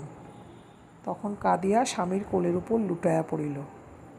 লজ্জায় তাহার মরিতে ইচ্ছা হইল। কাঁদিতে কাঁদিতে বলিল, তুমি আমার দোষ ভুলে গিয়ে আরেকবার আমাকে নাও, তোমার সব ভার আমাকে নিতে দাও। আমি পারি, কিন্তু তুমি রাখতে পারবে কি? কেন পারবো না? দেখি, আমাকে নাও। অনেক দিন নিয়েছি, কিন্তু তুমি বুঝতে পারো না, এখনও হয়তো সব সময় ঠিক বুঝতে পারবে না। কমলা প্রদীপের আলোকে সে মুখ যতখানি পারিল দেখিয়া লইল। একবার যেন মনে হইল সে মুখে ছাই ঢাকা অনেক আগুন আছে, মোম ঢাকা অনেক মধু আছে। মুহূর্তের জন্য তাহার আত্মবিস্মৃতি ঘটিল। সে পূর্ণাবেগে কহিয়া উঠিল, কেন তুমি এতদিন তোমাকে চিনতে দাওনি? কেন এতদিন আমাকে লুকিয়ে রেখে আমাকে এত কষ্ট দিলে? আনন্দের উচ্ছ্বাসে কমলা স্বামীর গলা জড়াইয়া ধরিল। কাশীনাথের চক্ষু দিয়েও সেদিন জল পড়িতে লাগিল। পরদিন প্রিয়বাবু কাশীনাথকে ডাকিয়া পাঠাইয়া কহিলেন, বাপু, আমি আর অধিক দিন বাঁচব না। আমার নেই পুত্র, বিষয় আশয় যা আছে রেখে যেতে পারলাম, তার সমস্তই তোমাদের রইল। যে কটা দিন বাঁচি তার মধ্যে সমস্ত বুঝে সুঝে নাও, না হলে কিছুই থাকবে না, অপরে সমস্ত ফাঁকি দিয়ে নেবে। কাশীনাথ অবনত মস্তকে কহিল, আজ্ঞা করুন। প্রিয়বাবু বলিলেন, আজ্ঞা আর কী করব, কাল হতে সকালবেলাটা একবার করে কাছারি ঘরে গিয়ে বসো। যে আজ্ঞে বলিয়া কাশীনাথ প্রস্থান করিল। প্রিয়বাবু কন্যাকে ডাকিয়া বলিলেন, মা, বুড়া হয়েছি, বিষয় দেখিতে পারি না, তাই কাশীনাথকে আমার জমিদারির সমস্ত ভার দিলাম। উত্তরকালে তার কাজ করতে অসুবিধা না হয়, এই জন্য মাঝে মধ্যে উপদেশ দেব। কয়েক দিবস তিনি নিজে কাছারি ঘরে গিয়া কাশীনাথকে জমিদারি সংক্রান্ত অনেক বিষয় বুঝাইয়া দিলেন। সেও হাতে একটা কাজ পাইয়া খুশি হইল। জমিদার বাড়ির ভিতরে ভিতরে যে একটা দাহ উপস্থিত হইয়াছিল, অনেক দিন পর তাহার জ্বালা যেন ধীরে ধীরে কমিয়া আসিতে লাগিল। কাশীনাথ নিয়মিতভাবে কাছারির কাজকর্ম করে, কমলা নিয়মিতভাবে সংসার চালাইয়া যায় এবং প্রিয়বাবু নিয়মিতভাবে শয্যায় শুইয়া থাকেন। সংসার বেশ স্বচ্ছন্দে চলিয়া যাইতেছিল, কিন্তু কিছু দিবস পরে প্রিয়বাবুর শরীরের অবস্থা ক্রমশ মন্দ হইয়া আসিতে লাগিল। এক দিবস তিনি কমলাকে ডাকিয়া বলিলেন, আমি উইল করেছি। পরে উপাধানের নিম্ন হইতে একটা কাগজ বাইর করিয়া পাঠ করিতে লাগিলেন। আমার স্থাবর অস্থাবর সমস্ত সম্পত্তির অর্ধেক আমার জামাতা কাশীনাথকে ও অপর অর্ধেক কন্যা কমলা দেবীকে দান করিলাম। কেমন, ভালো হয়নি মা? কমলা কথা কহিল না। প্রিয়বাবু বিস্মিত হইয়া কহিলেন, কেন মা, তোমার মনমতো হয়নি কি? এই উইল তিনি বিশেষ করিয়া কমলাকে খুশি করিবার জন্যই করিয়াছিলেন। তাহার মনে মনে বিশ্বাস ছিল, তাহার স্বামীর সম্পত্তির সত্যকার মালিক হইলে কমলাও অত্যন্ত প্রীত হইবে। কিন্তু কমলা যে কথা ভাবিতেছিল তাহা মুখে বলিতে লজ্জা করিতে লাগিল। প্রিয়বাবু পূর্ণবার জিজ্ঞাসা করিলেন, কিছু বলবে কি? কমলা ঘাড় নাড়িয়া বলিল, হাঁ। কি মা? কমলা একটু ইতস্তত করিয়া কহিল, সমস্ত বিষয় আমার নামে লিখে দাও। সে কি কথা মা? কমলা মুখ নত করিয়া বসিয়া রহিল। প্রিয়বাবু প্রাচীন লোক, সংসারে অনেক দেখিয়াছেন, অনেক শুনিয়াছেন। কমলার মনের কথা তাহার নিকট প্রচ্ছন্ন রহিল না। একে একে সব কথা যেমন তলাইয়া বুঝিতে লাগিলেন, অল্প অল্প করিয়া তেমনি অবসন্নতা তাহার শরীর ছাইয়া ফেলিতে লাগিল। উপাধানে ভর দিয়া উঠিয়া বসিয়াছিলেন, এখন সেই উপাধানে মাথা রাখিয়া চক্ষু মুদিয়া শুইয়া পড়িলেন। বহুক্ষণ মৌন থাকিয়া বলিলেন, তুমি আমার একমাত্র সন্তান, তোমার মনে দুঃখ দিতে চাই না, সমস্ত সম্পত্তি তোমাকে দিয়ে যাব, কিন্তু কাজটা ভালো হবে না। আশীর্বাদ করি সুখী হও, কিন্তু সে ভরসা আর করিতে পারি না। দীর্ঘ জীবনে অনেক দেখেছি, নিজেও 3 বার বিবাহ করেছি। এরূপ মন নিয়ে জগতে কোনো স্ত্রী কখনো সুখী হতে পারে না। কিছুক্ষণ মৌন থাকিয়া আবার বলিলেন, দেখতে ভালো হবে, তুমি খুশি হবে, এই মনে করে তোমাদের দুইজনকে সমান ভাগে ভাগ করে সমস্ত বিষয় দিয়ে যাচ্ছিলাম। জানতাম তুমি আর সে ভিন্ন নও। আচ্ছা বলো দেখি মা, কী জন্য তার বিষয়প্রাপ্তিতে তোমার অমত হচ্ছে? কমলা কাঁদো কাঁদো স্বরে কহিল, বিষয় পেলে আর আমার পানে ফিরে চাইবেন না। বিষয় না পেলে আমার হাতে থাকবেন। প্রিয়বাবু বলিলেন, আমি কাশীনাথকে চিনি, কিন্তু তুমি চেনো না। সে ঠিক তার বাপের মতো, যদি তোমায় দেখতে না পারে তাহলে বিষয় পেলেও দেখতে পারবে না, না পেলেও দেখতে পারবে না। আর কমলা, এমন করেই কি স্বামীকে হাতে রাখা যায়? জোর করে বনের বাঘ বশ করতে পারা যায়, কিন্তু জোর করে একটি ছোট ফুলকেও ফুটিয়ে রাখা যায় না। কিছুক্ষণ চুপ করিয়া পুনরায় কহিলেন, প্রার্থনা করি সফল হও, কিন্তু এ ভালো উপায় নয়। সে যদি তোমাকে না নেয় তাহলে কতটুকু তোমার অবশিষ্ট থাকবে? যেটুকু থাকবে তাতে অর্ধেক সম্পত্তিতে কি চলে না? আরও এক কথা, স্বামীকে দেহ মন আত্মা পার্থিব অপার্থিব সব দিতে হয়। যাকে সব দিতে হয় তাকে এই অর্ধেক বিষয়টুকু কি দেওয়া যায় না? কমলা, এমন করিস নে মা, যদি কখনো সে জানতে পারে মনে কষ্ট পাবে। কমলা কোনো উত্তর দিল না। প্রিয়বাবু আর কোনো কথা জিজ্ঞাসা করিলেন না। দুজনে প্রায় আধ ঘণ্টা মৌন হইয়া রহিলেন। অন্ধকার হইয়া আসিতেছিল, দাসী প্রদীপ দিয়া গেল। কমলাও চক্ষু মুছিয়া আপনার নিত্যকর্মে প্রস্থান করিল। পরদিন প্রিয়বাবু তাহার উকিলকে ডাকিয়া বলিলেন, আমি উইল বদলাব। উকিল জিজ্ঞাসা করিল, কীরূপ বদলাবেন? আমার জামাতার নাম কেটে সমস্ত সম্পত্তি কন্যাকে লিখে দেব। কেন? সে কথার প্রয়োজন নাই, যা বললাম সেইরূপ লিখে দিন। প্রিয়বাবুর মৃত্যুর পর শ্রাদ্ধশান্তি হইল। উইল দেখিয়া কাশীনাথ কিছুমাত্র দুঃখিত বা বিস্মিত হইল না। জগতে যাহা নিত্য ঘটে, যাহা ঘটা উচিত তাহাই ঘটিয়াছে, ইহাতে দুঃখেরই বা কি আর আশ্চর্য বা কেন? তথাপি দেওয়ান মহাশয় কাশীনাথকে নিভিতে পাইয়া বলিলেন, জামাইবাবু, কর্তামহাশয় যে এরূপ উইল করিবেন তাহা আমি কখনো ভাবি নাই। পূর্বে তিনি একবার উইল করিয়াছিলেন, তাহাতে আপনাকে ও তাহার কন্যাকে সমান ভাগ করিয়া দিয়াছিলেন। সে উইল যে কাহার কথা শুনিয়া বা কী ইচ্ছায় বদলাইয়া দিলেন তাহা কিছুই বুঝিতে পাইতেছি না। কাশীনাথ ঈষৎ হাস্য করিয়া কহিল, বুঝিবার প্রয়োজনই বা কি? যার বিষয় সে পেয়েছে, তাতে আমারই বা কি আর আপনারই বা কি? দেওয়ানজি অপ্রতিভ হইয়া বলিলেন, তবুও তবুও কিছুই তবুও নাই। বস্তুত আমার সম্পত্তিতে অধিকার কি? বরং আমাকে অর্ধেক দিয়ে গেলেই আশ্চর্য হবার কথা ছিল বটে। আরও আমাকে অর্ধেক দেওয়াও যা, তাকে সমস্ত দেওয়াও তাই, কিছু প্রভেদ আছে কি? দেওয়ান এবার বিলক্ষণ অপ্রতিভ হইলেন। শুষ্ক মুখে বলিলেন, না না, প্রভেদ কিছু নাই, আমি শুধু কর্তামহাশয়ের কথা বলছিলাম। তার অভিপ্রায় আমি অনেক জানতাম, এই জন্যই কথা বলছিলাম। তিনি তার কর্তব্যই করেছেন। ভেবে দেখুন, স্ত্রীর স্বামী ভিন্ন গতি নাই, কিন্তু স্বামীর স্ত্রী ভিন্ন অন্য গতি আছে।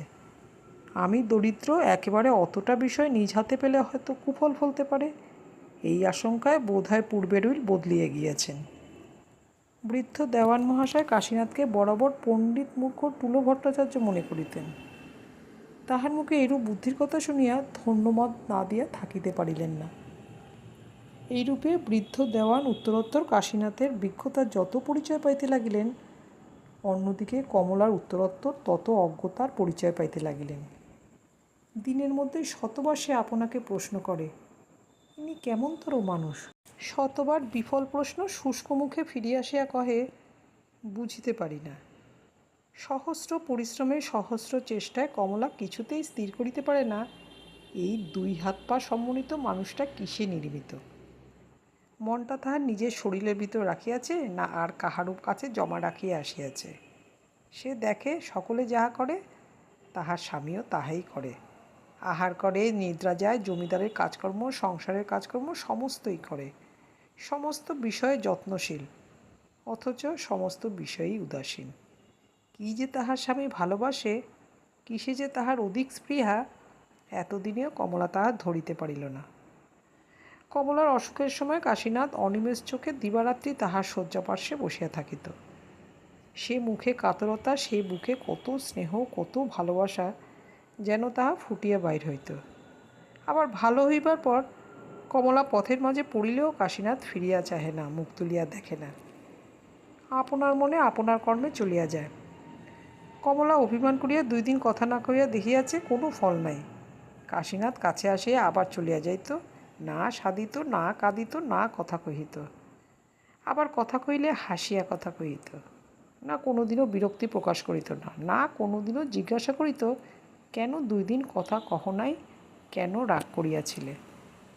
কমলা দিন কতক পরে নিজের মনে পরামর্শ আটিয়া এইরূপ ভাব ধরিল যেন সে তাহার উদাসীন স্বামীটিকে জানাইতে চাহে, তুমি আমাকে উপেক্ষা করিলে আমিও উপেক্ষা করিতে জানি, আর এত তোমাকে ভালোবাসি না যে তুমি মারা যাইবে আর আমি ধুলার মতো তোমার চরণতলে জড়াইয়া থাকিব।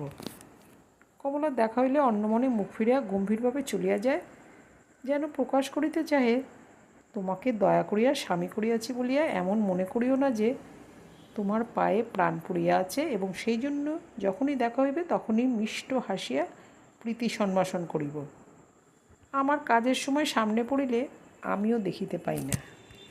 যখন সে কোনো দাসদাসীকে তিরস্কার করিতে থাকে তখন কাশীনাথ দৈবার যদি কোনো কথা বলিয়া ফেলে, তাহা হইলে সে কথা আদৌ কানে না তুলিয়া যাহা বলিতেছিল তাহাই বলিতে থাকে, যেন বলিতে চাহে, আমার দাস, আমার দাসী, আমার বাড়ি, আমার ঘর, যাহাকে যাহা খুশি বলিব, তুমি তাহাতে অযাচিত মধ্যস্থ হইতেছ কেন?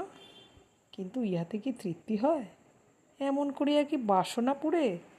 তৃপ্তি হইতে পারিত যদি কাশীনাথকে এক বিন্দু টলাইতে পারিত। যাহাই করো সে তাহার প্রশান্ত গম্ভীর মুখখানি লইয়া পরিষ্কার বুঝাইয়া দেয় যে সে আপনাতে আপনি নিশ্চল বসিয়া আছে। সুমেরু শিকড়ের মতো তাহাকে এক বিন্দু স্থানচ্যুত করিবার ক্ষমতাও তোমার নাই।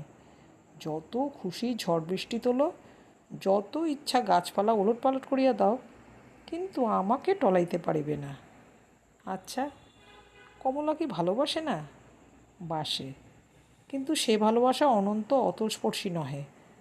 কমলা যেন রেখা নির্দিষ্ট করিয়া বলিতে চাহে, তুমি ইহার বাইরে যাইও না, যাইলে আমি সহ্য করিতে পারিব না, হয়তো তথাপিও ভালোবাসিব, কিন্তু তোমার মর্যাদা রক্ষা করিব না। একদিন সে বৃদ্ধাদাসীর কাছে মনের দুঃখে কাঁদিয়া বলিল, বাবা আমাকে একটা জানোয়ার হাতে সঁপিয়া দিয়া গেলেন। কেন দিদি, কেন আবার জিজ্ঞাসা করিস? তোরা সবাই মিলে আমাকে কেন হাত পা বেঁধে জলে ফেলে দিসনি?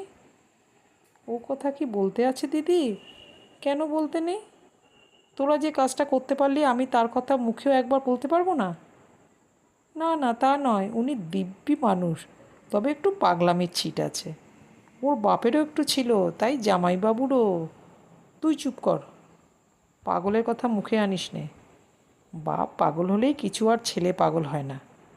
পাগল একটুকুও হয় শুধু ইচ্ছে করে আমাকে কষ্ট দেয়।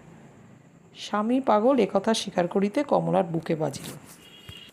আজ 3 দিন হইল কাশীনাথের দেখা নাই। 2 দিন কমলা ইচ্ছাপূর্বক কোনো খোঁজ লইল না, কিন্তু তৃতীয় দিবসে উদ্বিগ্ন হইয়া বাইরে দেওয়ানকে বলিয়া পাঠাইল, বাবু 2 দিন ধরিয়া বাটিতে আসে নাই, তোমরাও কোনো সন্ধান করো নাই, তবে কী জন্য এখানে আছো? দেওয়ান ভাবিল মন্দ নয়, কে কোথায় চলিয়া যাইবে তাহার আমি কী রূপে সন্ধান রাখিব। পরে খাজাঞ্চির নিকট খবর পাইল যে জামাইবাবু 3 সহস্র টাকা লইয়া কোথাও চলিয়া গিয়াছেন। কোথায় গিয়াছেন কিংবা কবে ফিরিবেন তাহা কাহাকেও বলিয়া যান নাই। কমলা কিছুক্ষণ কপালে হাত দিয়া বসিয়া রইল। পরে তাহার পিতা উকিলবাবুকে ডাকিয়া বলিল, আমার বিষয় সম্পত্তি দেখতে পারে এমন একজন লোক 1 সপ্তাহের মধ্যে বহাল করে দিন, যেমনই বেতন হোক আমি দেব। কলিকাতার একটা ক্ষুদ্র অপ্রশস্ত গলির ভিতর একখানা ছোট একতলা বাটিতে সমস্ত দিন জলে ভিজিয়া এক হাঁটু কাদা পাক লইয়া কাশীনাথ প্রবেশ করিল। তাহার হাতে 2 শিশি ঔষধ, 1 টিন বিস্কুট ও চাদরে বাঁধা বেদানা প্রভৃতি কতকগুলি দ্রব্য ছিল। এই বাটির একটি কক্ষে নিচের শয্যায় একজন রোগী শয়ান ছিল এবং নিকটে বসিয়া একটি স্ত্রীলোক তাহার মস্তকে হাত বুলাইতেছিল। কাশীনাথ প্রবেশ করিলে স্ত্রীলোকটি কহিল, কাশী দাদা, এত জলে ভিজে এলে কেন? কোথাও দাঁড়ালে না কেন? তা কি হয় বোন, জলে ভিজে ক্ষতি হয়নি, কিন্তু দাঁড়ালে হয়তো হতো। তা বটে।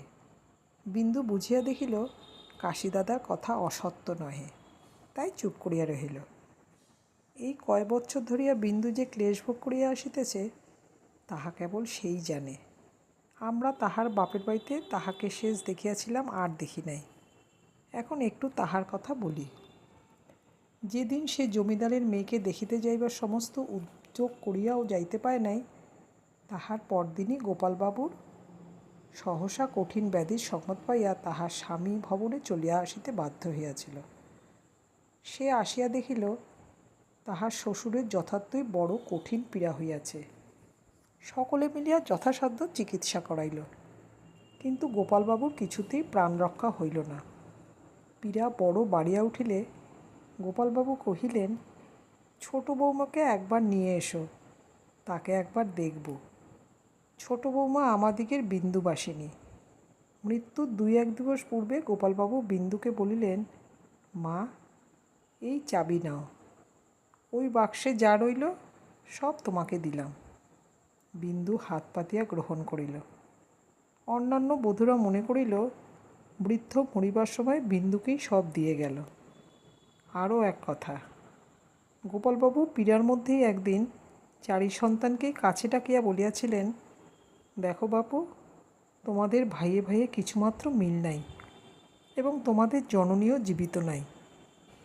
তখন আমার মৃত্যু হলে তোমরা আর এক সংসারে থেকো না।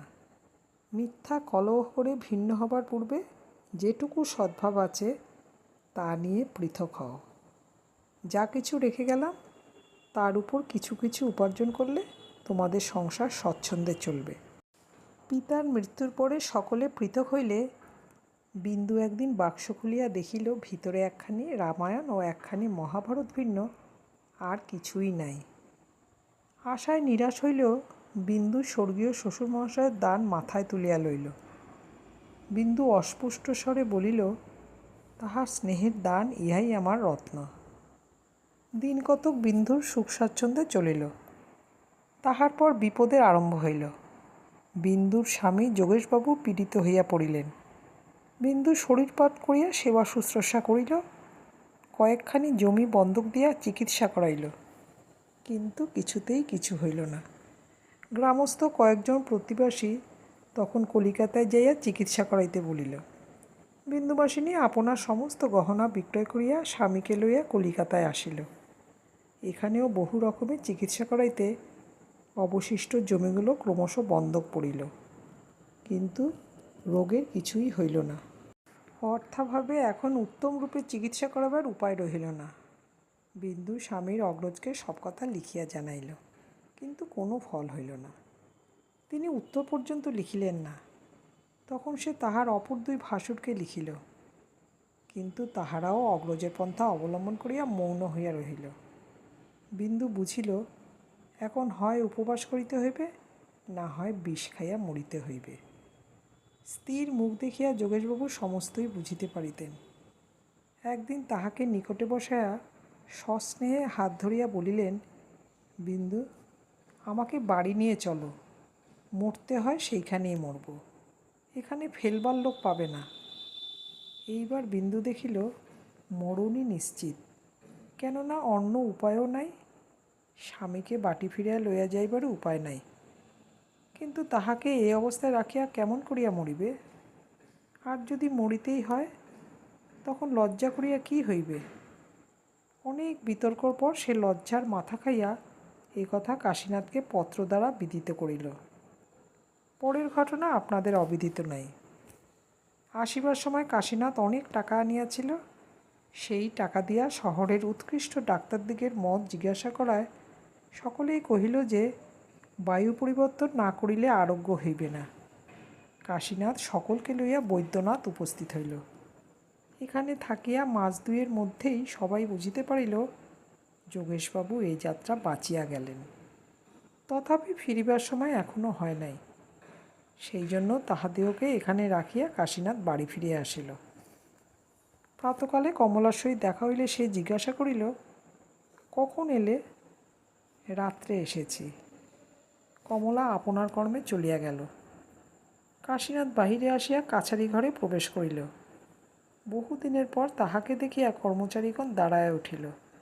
শুধু একজন সাহেবী পোশাক পরা যুবক আপনার কাজে চেয়ারে বসিয়া রহিল। একজন আগন্তুককে দেখিয়া অপরাপর কর্মচারীরা যে সম্মান করিল, নব্যবাবু বোধহয় তাহার দেখিতে পাইলেন না। কাশীনাথ নিজে একটা কেদারা টানিয়া লইয়া উপবেশন করিল। এই লোকটি নতুন ম্যানেজার হইয়া আসিয়াছেন। নাম শ্রী বিজয়কিশোর দাস। কলিকাতায় বিএ পাশ করিয়াছিলেন এবং অতিশয় কর্মদক্ষ লোক। তাই উকিল বিনোদবাবু ইহাকে ম্যানেজারি পদে নিযুক্ত করিয়াছেন।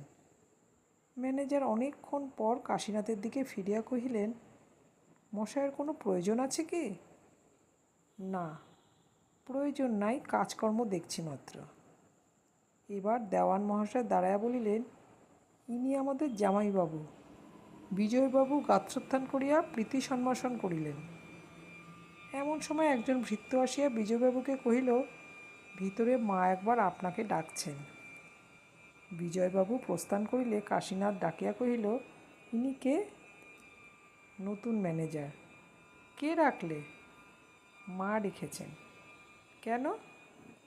বোধহয় কাজকর্ম সুবিধা মতো হচ্ছিল না বলে। এখন কোথায় গেলেন?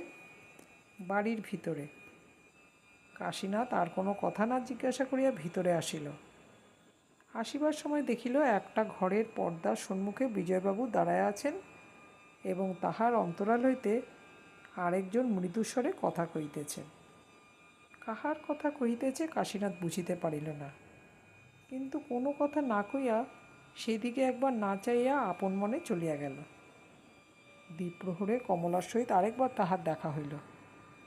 কমলা গম্ভীরভাবে জিজ্ঞাসা করিল, শরীর ভালো আছে তো? কাশীনাথ সেইরূপভাবে ঘাড় নাড়িয়া জানাইল, আছে।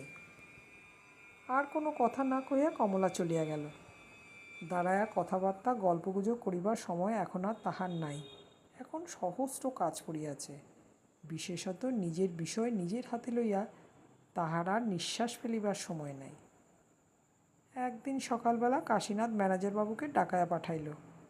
ভৃত্যমুখে ম্যানেজার জবাব দিলেন, এখন সময় নাই, সময় হলে আসব। কাশীনাথ তখন স্বয়ং কাছারি ঘরে আসিয়া বিজয়বাবুকে অন্তরালে ডাকিয়া বলিল, আপনার সময় নাই বলে আমি নিজে এসেছি।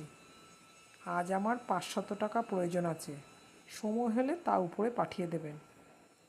কি প্রয়োজন? তা আপনার শুনবার প্রয়োজন নাই। নাই সত্য, কিন্তু মালিকের অনুমতি বিনা কেমন করে দেব? কাশীনাথ বুঝিল কথাটা অন্য রকমের হইয়াছে। কহিল, আমার কথাই বোধহয় যথেষ্ট, অন্য অনুমতির প্রয়োজন আছে? বিজয়বাবু দৃঢ়স্বরে বলিলেন, আছে, যাকে তাকে টাকা দিতে নিষেধ আছে। কাশীনাথ কমলার সহিত দেখা করিয়া কহিল, তোমার নতুন লোকটাকে তাড়িয়ে দাও। কাকে? যে তোমার ম্যানেজার হয়ে এসেছে। কেন? তার দোষ কি? আমার সঙ্গে ভালো ব্যবহার করেনি। কি করেছে? আমি ডেকে পাঠিয়েছিলাম, কিন্তু না এসে চাকরের মুখে বলে পাঠালে, আমার সময় নাই, যখন হবে তখন যাব। কমলা সহাস্যে বলিল, হয়তো সময় ছিল না। সময় না থাকলে কেমন করে আসবে? কাশীনাথ স্ত্রীর মুখপানে চাহিয়া বলিল, বেশ, সময় ছিল না বলে যেন আসতে পারিনি, কিন্তু আমি নিজে গিয়ে যখন টাকা চাইলাম তখন যে বললে মালিকের হুকুম ছাড়া দিতে পারি না। কমলা মধুরতর হাসিয়া বলিল, কত টাকা চেয়েছিলে? 500। দিলে না? না। তুমি আমায় টাকা দিতে কি নিষেধ করেছ? হ্যাঁ, যা তা করে টাকাগুলো উড়িয়ে দিতে আমার ইচ্ছা নাই। পাথরের কাশীনাথ হইলেও মর্মে পীড়া পাইল। এরূপ ব্যবহার বা এরূপ কথা সে পূর্বে আর শুনে নাই। বড় ক্ষুব্ধ হইয়া কহিল, আমাকে দেওয়া কি উড়িয়ে দেওয়া? যেমন করেই হোক নষ্ট করার নামই উড়িয়ে দেওয়া। প্রয়োজনে ব্যয় করার নাম উড়িয়ে দেওয়া? কিসের প্রয়োজন? একজনকে দিতে হবে। দিতে তো হবে, কিন্তু পাবে কোথায়? নিজের থাকে তো দাওগে, আমি বারণ করব না। কাশীনাথ চুপ করিয়া রহিল। কথাটা তাহার কানে অগ্নিশলাকার মতো প্রবেশ করিল। বাইরে আসিয়া সে আপনার ঘড়ি আংটি প্রভৃতি বিক্রয় করিয়া 500 টাকা বৈদ্যনাথে পাঠাইয়া দিল। নিচে এক স্থানে লিখিয়া দিল, আর কিছু চাস নে বোন, আমার আর কিছুই নেই। সেই দিন হইতে কাশীনাথ আর ভিতরে প্রবেশ করে না। কমলাও কোনো খোঁজ লয় না। এমনি দিন কত গত হইবার পর একদিন একটি ভৃত্য আসিয়া কহিল, আপনার কাছে একজন ব্রাহ্মণ আসতে চান। পরক্ষণেই কাশীনাথ বিস্মিত হইয়া দেখিল, একজন বৃদ্ধ ব্রাহ্মণ হাতে পৈতা জড়ায় নিকটে আসিয়া দাঁড়াইল। কহিল, আপনি মহৎ ব্যক্তি, ব্রাহ্মণকে সর্বশান্ত করবেন না। কাশীনাথ ভীত হইয়া কহিল, কি হয়েছে? ব্রাহ্মণ কহিল, আপনার কত আছে, কিন্তু আমার ওই জমিটুকু ভিন্ন অন্য উপায় নাই, ওইটুকু আর নেবেন না। বলিতে বলিতে কাঁদিয়া ফেলিল। কাশীনাথ ব্যস্ত হইয়া ব্রাহ্মণের হাত ধরিয়া নিকটে বসাইয়া জিজ্ঞাসা করিল, সব কথা খুলে বলুন। ব্রাহ্মণ কাঁদিতে কাঁদিতে কহিল, আপনি ধার্মিক ব্যক্তি, শপথ করে বলুন দেখি যে ক্ষেত্রপালের দরুন জমিটা আমার নয়। কে বলেছে আপনার নয়? তবে বিজয়বাবু, আপনার নতুন ম্যানেজার, আমার নামে নালিশ করেছেন কেন? নালিশ করেছে? আমি তো জানি না। সমন দেখায় ব্রাহ্মণ বলিতে লাগিল, যখন মোকদ্দমা হয়েছে তখন মোকদ্দমা করব এবং আপনাকে সাক্ষী মানব। আমি দরিদ্র, আপনার সঙ্গে বিবাদ সাজে না। তথাপি সর্বশান্ত হবার পূর্বে নিজের সম্পত্তি বিনা আপত্তিতে ছেড়ে দেব না। ব্রাহ্মণ ক্রোধ করিয়া চলিয়া যায় দেখিয়া হাত ধরিয়া কাশীনাথ পুনর্বার তাহাকে বসায়া বলিল, যাতে ভালো হয় সে চেষ্টা আমি করব, পরে আপনার যেমন ইচ্ছা সেরূপ করবেন। কাশীনাথ ব্রাহ্মণকে বিদায় দিয়া বিজয়বাবুকে ডাকিয়া বলিল, ও জমিটা আমাদের নয়, মিথ্যা ব্রাহ্মণকে ক্লেশ দিচ্ছেন কেন? মনিবের হুকুম। কাশীনাথ ক্রুদ্ধ হইয়া কহিল, মনিব কি পরের জিনিস চুরি করতে শিখিয়ে দিয়েছে? ওটা আমাদের জিনিস। না, আপনাদের নয়। বিজয়বাবু কিছুক্ষণ মৌন থাকিয়া বলিলেন, আমি ভৃত্য মাত্র, যেরূপ আজ্ঞা হয়েছে সেইরূপ করেছি এবং করব। এ কথা কমলাকে জানাইতে কাশীনাথের লজ্জা করিতেছিল। তথাপি বলিল, ও জমিটা তোমার নয়, ব্রাহ্মণের জমিটি অপহরণ করো না। অপহরণ করেছি কে বললে? যেই বলুক। ও জমিটা তোমার নয়, মিথ্যা মকদ্দমা করতে বিজয়বাবুকে নিষেধ করে দাও। কমলা বিরক্ত হইয়া বলিল, বিজয়বাবু কাজের লোক, তিনি নিজের কাজ বুঝতে পারেন, তার কাজে তোমার হাত দেবার প্রয়োজন নেই। দিন কয়েক পরে বিচারের দিন। সাক্ষী মঞ্চে দাঁড়ায়া কাশীনাথ কহিল, আমি স্বর্গীয় শ্বশুরমহাশয়ের সময় হতে বিষয় দেখে আসছি এবং পরে নিজেও বহুদিন তত্ত্বাবধান করেছি। আমি জানি ও জমি কমলা দেবীর নয়। বিজয়বাবু মকদ্দমা হারিয়া শুষ্কমুখে বাড়ি ফিরিয়া আসিলেন। অপরপক্ষ 2 হাত তুলিয়া কাশীনাথকে আশীর্বাদ করিয়া গৃহে প্রস্থান করিল। পর্দার সম্মুখে দাঁড়াইয়া বিজয়বাবু মকদ্দমার বিশদ ব্যাখ্যা করিয়া সর্বশেষে নিজের টিকা টিপ্পণী ও মতামত প্রকাশ করিয়া বলিলেন, কেবল জামাইবাবুর জন্য আমরা এই মোকদ্দমায় হেরে গেলাম। তখন পর্দার অন্তরালে 1 গুণ কমলা 10 গুণ হইয়া ফুলিতে লাগিল। অনেকক্ষণ পরে ভিতর হইতে কমলা কহিল, আপনি ভিতরে আসুন, অনেক কথা আছে। বিজয়বাবু ভিতরে প্রবেশ করিলেন। দুইজনে বহুক্ষণ মৃদু মৃদু কথা হইল। তাহার পর বিজয়বাবু বাইরে চলিয়া আসিলেন। আজ বহুদিন পরে কাশীনাথের আহার করিবার সময় কমলা আসিয়া বসিল। এখন আর তাহার পূর্বের উগ্রমূর্তি নাই, বরং সম্পূর্ণ শান্ত ও স্তব্ধ। কিছুক্ষণ পরে কমলা কহিল, ঘরবেদি বিভীষণের জন্য সোনার লঙ্কাপুরী ছাই হয়ে গিয়েছিল জানো? আহার করিতে করিতে কাশীনাথ কহিল, জানি। কমলা কহিল, জানবে বই কি, সেও তো পরের অন্নেই মানুষ কিনা। কাশীনাথ কোনো কথা কহিল না। কমলা ক্ষণকাল চুপ করিয়া থাকিয়া পুনরায় কহিল, তাই ভাবি যে চিরকাল পরের খেয়ে মানুষ এখনও যাকে পরের না খেলে উপোস করতে হয়, তার সত্য কথা বলবার শখই বা কেন, আর এত অহংকারী বা কেন? কাশীনাথ নিঃশব্দে একটির পর একটি করিয়া গ্রাস মুখে তুলিতে লাগিল। যার খায় তার গলায় ছুরি দিতে কসাইয়ের মনেও দয়া হয়। যে স্ত্রীর অন্নে প্রতিপালিত, তার তেজ শোভা পায় না।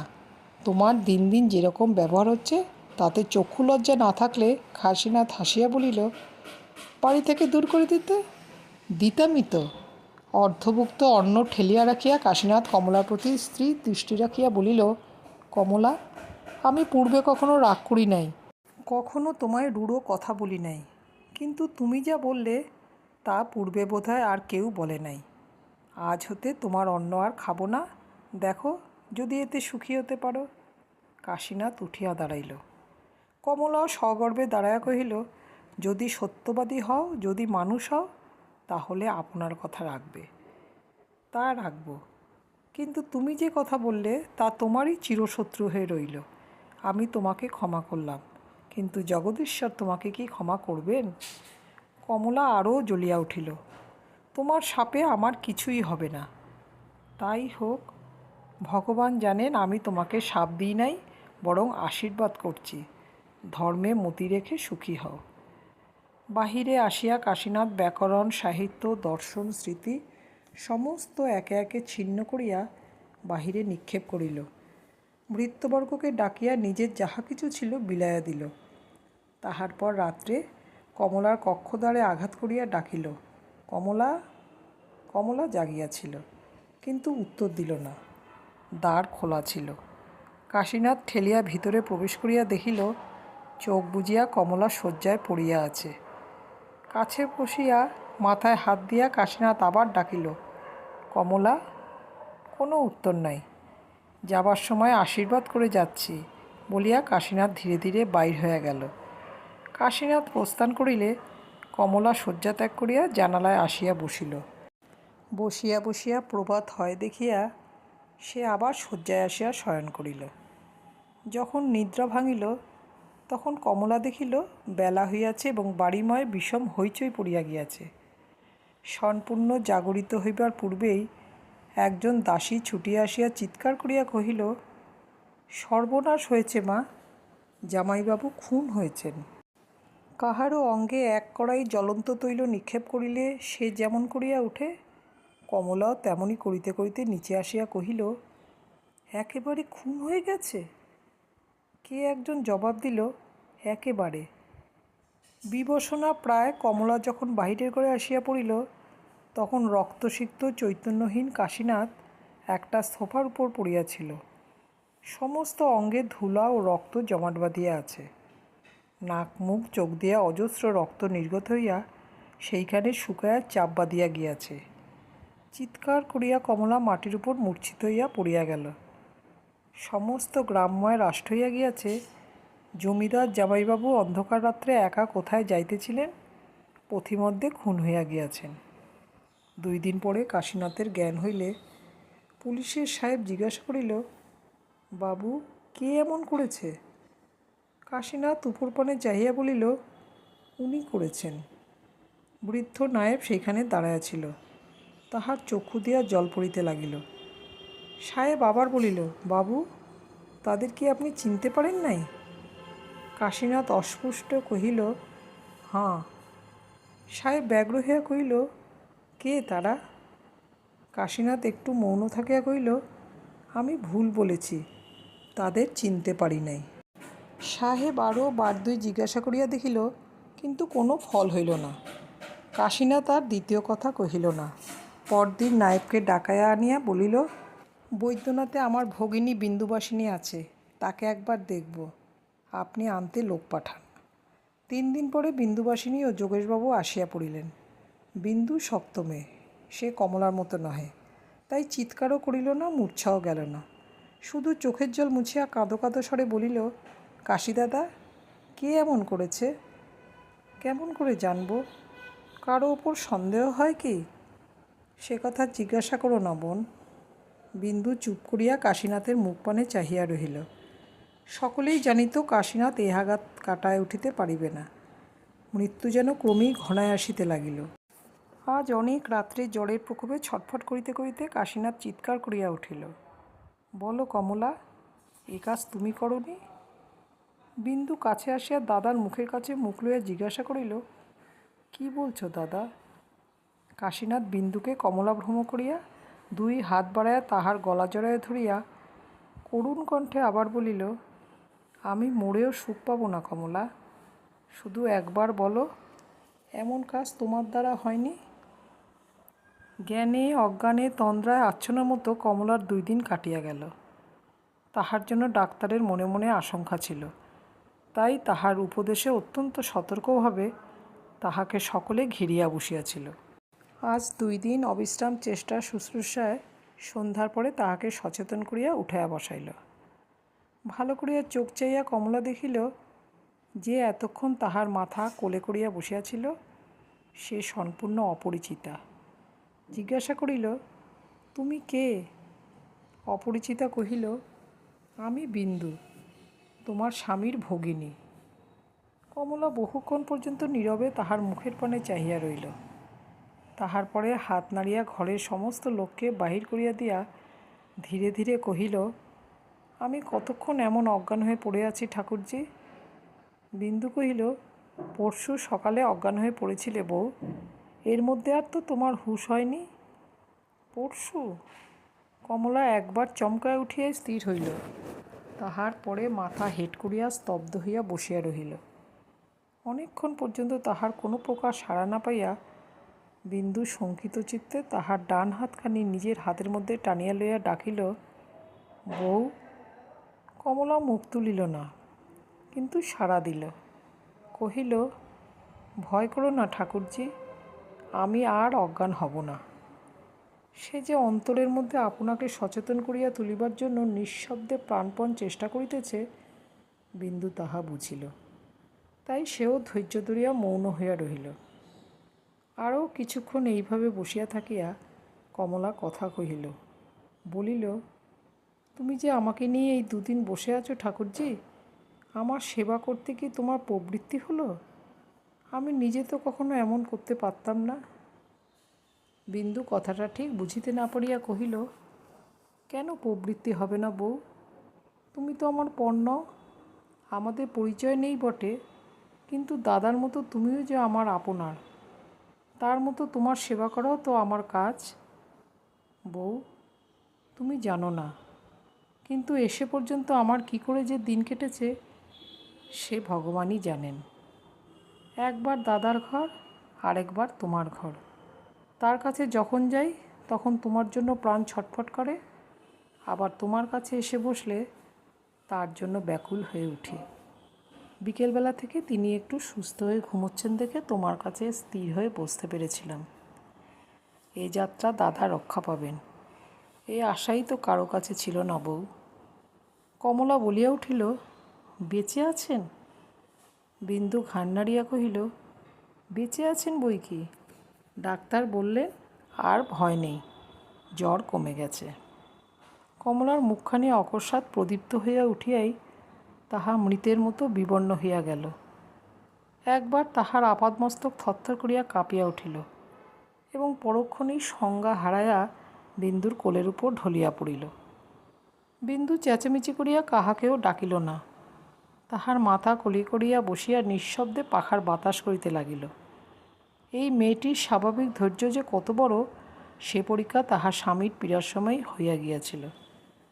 মৃত্যু যাহার স্বামীর শিয়রে আসিয়া বসিয়াও তাহাকে বিচলিত করিতে পারে নাই, এখন কমলার জন্য সে অস্থির হইয়া উঠিল না। কিছুক্ষণে সংজ্ঞা পাইয়া কমলা চোখ মেলিয়া একবার চাহিয়া দেখিল সে কোথায় আছে। তাহার পর সেই কোলের উপরেই উপুড় হইয়া পড়িয়া প্রাণপণে নিজের বুক চাপিয়া ধরিয়া কাঁদিতে লাগিল। সে ক্রন্দন এত গাঢ়, এত গুরুভার যে তাহা বিন্দুর ক্রোড়ের মধ্যেই শুকাইয়া জমাট বাঁধিয়া যাইতে লাগিল। তাহার এক বিন্দু তরঙ্গ ঘরের বাহিরে কাহারও কানে পৌঁছিল না। নির্জন বাহিরে রাত্রির আধার নিঃশব্দে গাঢ়তর হইয়া উঠিতে লাগিল।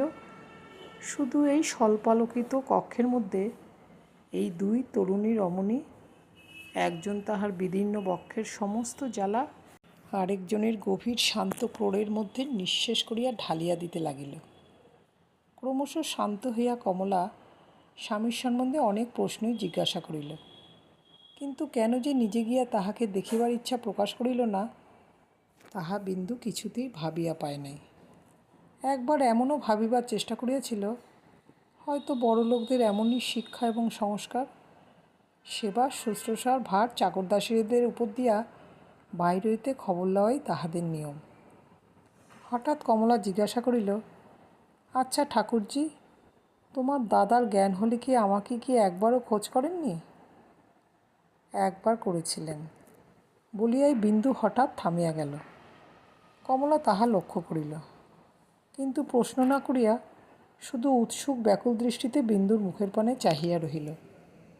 বিন্দু কিছুক্ষণ চুপ করিয়া থাকিয়া কহিল, দাদার জ্ঞান হলে তিনি আমাকে তুমি মনে করে গলা ধরে চেঁচিয়ে উঠেছিলেন, বলো কমলা, এ কাজ তুমি করনি?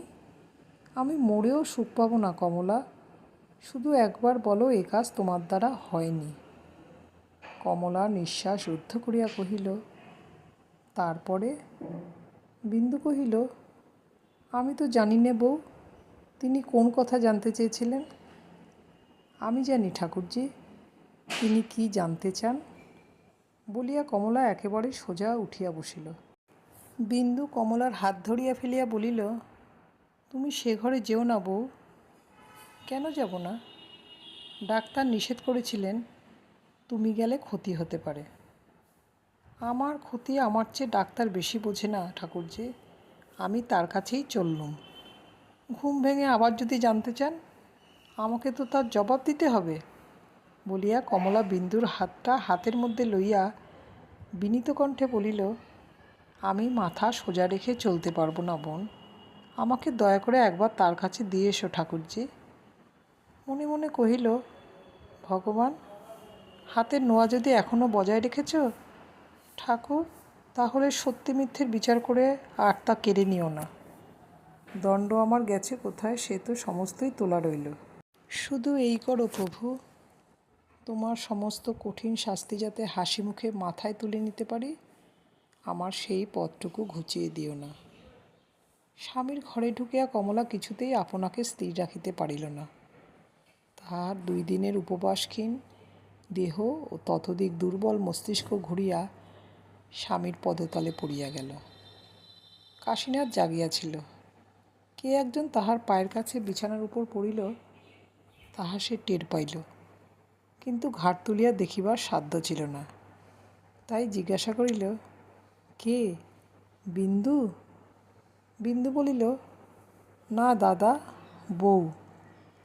কমলা, তুমি এখানে কেন? বিন্দু জবাব দিল। শিয়রে বসিয়া মৃদুকণ্ঠে কহিল, সামলাতে না পেরে মাথা ঘুরে পড়ে গেছে দাদা। কাশীনাথ চুপ করিয়া রহিল। বিন্দু পুনরায় কহিল, আজ রাত্রে আসতে আমি মানা করেছিলাম। আমি নিশ্চয় জানতাম 2 দিনের পরে এইমাত্র যার জ্ঞান হয়েছে সে কিছুতেই এই ঘরে ঢুকে নিজেকে সামলে রাখতে পারবে না। স্বামীর 2 পায়ের মধ্যে মুখ লুকাইয়া কমলা নীরবে পড়িয়াছিল। তাহার অবিচ্ছিন্ন তপ্ত অশ্রুর ধারা কাশীনাথ নিজে আপনার শীতল পায়ের উপরে অনুভব করিতেছিল। তাই ধীরে ধীরে কহিল, হাঁ বোন, না এলেই তার ভালো ছিল। কমলার প্রতি চাহিয়া বিন্দুর নিজের চোখে জল আসিয়া পড়িয়াছিল। আঁচলে মুছিতে মুছিতে বলিল, সে ভালো কি কেউ পারে দাদা? তুমি ভালো হয়ে ওঠো। কিন্তু এই 2 দিন বইয়ের যে কেমন করে কেটেছে সে আমি জানি, আর ভগবান জানেন। নিজেও বোধ করি জানে না। ভগবানের নামে কাশীনাথ চোখ বুজিয়া তাহার বাহিরের দৃষ্টি নিমেষের মধ্যে ফিরাইয়া অন্তরের দিকে প্রেরণ করিল, যেখানে বিশ্বের সমস্ত নরনারীর অন্তর্যামী চিরদিন অধিষ্ঠিত আছেন। তাহার শ্রীচরণে যেন এই প্রশ্ন নিবেদন করিয়া দিয়া সে মুহূর্তের জন্য অপেক্ষা করিয়া রহিল। তাহার পর চোখ চাহিয়া কহিল, আমার প্রাণের আর কোনো আশঙ্কা নেই কমলা, উঠে বসো। বিন্দু কহিল, দাদা, তুমি আমার কাছে যে কথা জানতে চেয়েছিলে? বউ তার উত্তর দিতে এসেছে। কাশীনাথের পাংশু ওষ্ঠাধরে হাসি ফুটিয়া উঠিল। কহিল, আর কারুকে কোনো জবাব দিতে হবে না বিন্দু। যে দুদিনও অচেতন হয়ে পড়েছিল তার মধ্যে আমার সমস্ত জবাব পৌঁছে গেছে বলিয়া বাঁ হাতে ভর দিয়া কাশীনাথ উঠিয়া বসিল। ডান হাতে কমলার মাথাটি জোর করিয়া তুলিবার চেষ্টা করিয়া ডাকিল, কমলা। কমলা সাড়া দিল না। তেমনি সজোরে পায়ের উপর মুখ চাপিয়া পড়িয়া রহিল। তেমনি তাহার দুই চক্ষু বাহিয়া প্রস্রবণ বহিতে লাগিল। বিন্দু ব্যস্ত হইয়া উঠিল। তুমি উঠো না দাদা, ডাক্তার বলেন আবার যদি। কাশীনাথ হাসি মুখে কহিল, ডাক্তার যাই বলুন বোন, আমি তোদের বলছি আর ভয় নেই। এই যাত্রা আমাকে তোরা ফিরিয়ে এনেছিস। তারপরে কমলার রুক্ষ চুলগুলো হাতের মধ্যে লইয়া ক্ষণকাল নীরবে নাড়াচাড়া করিয়া কাশীনাথ পুনরায় শুইয়া পড়িল।